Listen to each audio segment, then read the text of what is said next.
YouTube shorts చూస్తుండగా ఒక video అయితే కనిపించింది. విరిగిన మగ్గు కానీ స్టూల్ కానీ ఉన్నప్పుడు ఒక టిప్ అయితే చెప్పారు.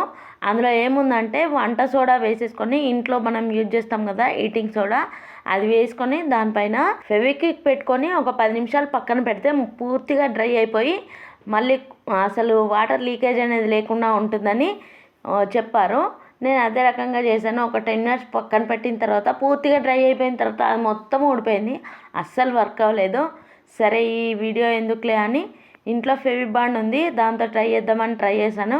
ఫెవిబాండ్ పెట్టేసి పైన వంట సోడా పెట్టుకొని నైట్ అంతా పక్కన పెట్టేశాను. పూర్తిగా డ్రై అయిపోయింది. ఈ టిప్ అయితే నాకు బాగా నచ్చింది. లోపల కూడా సేఫ్టీ కోసం లోపల కూడా పెట్టేశాను. అస్సలు లీక్ అవ్వలేదు, కొంచెం కూడా వాటర్ లీక్ అవ్వలేదు. నేను పర్దానితోనే ట్రై చేశాను. ఎవరికైనా యూజ్ అయితే మాత్రం ట్రై చేయండి. వీడియో నచ్చితే ఒక చిన్న లైక్ చేయండి.